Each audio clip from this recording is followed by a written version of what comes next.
Media does not make a president. There is a shocking number of people in this country, including many of my students at the university, my university students at juniors and seniors, who actually believe that a president is a president when the media says so.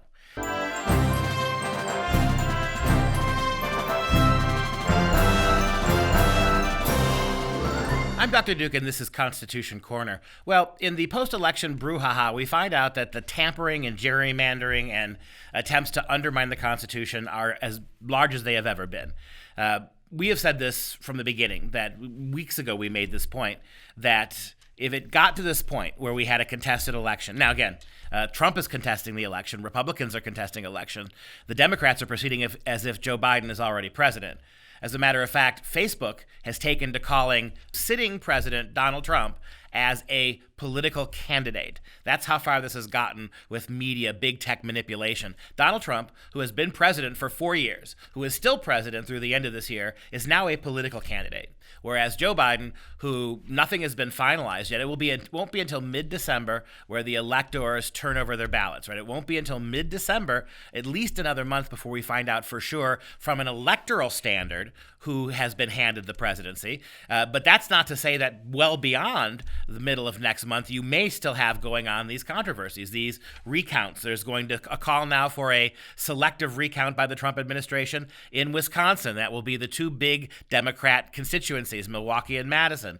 All kinds of shenanigans in Michigan, where we had an absolutely remarkable situation happen over the last 48 hours.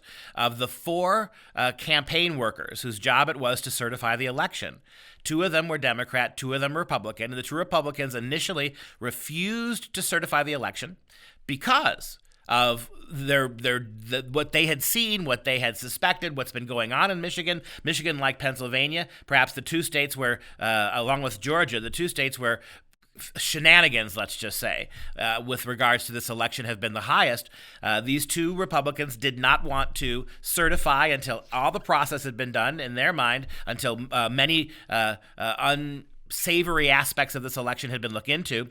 And what happened? They initially said they weren't going to certify, and then 24 hours later, they held another vote and they certified. And we now have admission from the Democrats who were literally berating these people, calling them racists, threatening their families, threatening their children, telling these 2 Republicans that the stink, the taint of Trump's racism is all over you, that you too have done something now, you have covered your shame, you've covered yourself in endless shame. And these 2 Republicans backed down and voted to certify. So this kind of hectoring is taking place. We see it in places like Pennsylvania. And this is Michigan, before I move on. The same state where Wayne County, this was the gerrymandering I'm talking about between the bullying of these 2 Republican certifiers was in Wayne County, which is perhaps the largest Democrat county in Michigan. So you could see where the places where the voter fraud would be most likely if there was an investigation are the places that are cracking down the most deliberately here. We see the same thing in Pennsylvania. And so we have a really remarkable situation here where you've got, looking at the map now from the Epoch Times, if we take the states that are problematic and haven't formally been called yet, or at least not to the satisfaction of everybody. Still questions in Arizona and Nevada, still questions in Georgia, still questions in Pennsylvania, Michigan, and Wisconsin.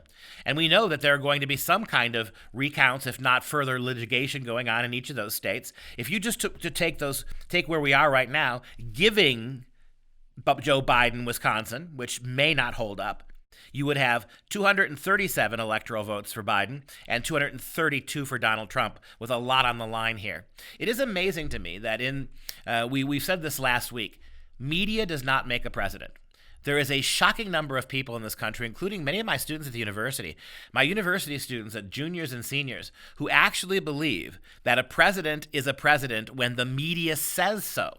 So when the media rushed to judgment the day after the election last Wednesday and conferred presidency on Joe Biden, in spite of all of these remarkable hangups that we're having and even getting an accurate vote count from Georgia, for instance.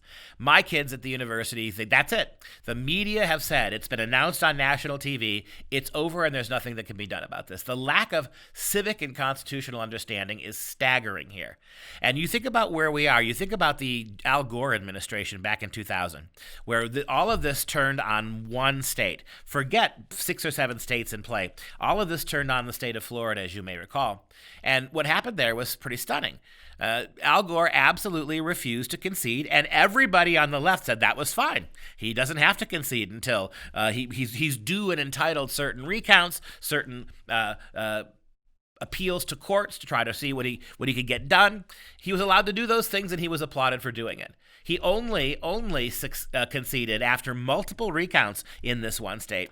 And the Democrats were furious that he didn't hang on longer. He didn't push it longer. Now we have a situation where you have at least 5 states where there are serious concerns about what's going to happen, where we can't say definitively what will happen. And yet those same Democrats that were cheering on Al Gore now are teaming up with media and social tech companies to convince people that Joe Biden is already the president, that he is already the acting president. Donald Trump is not just a lame duck candidate. He's just another political wannabe running for office sometime in the future, according to Facebook.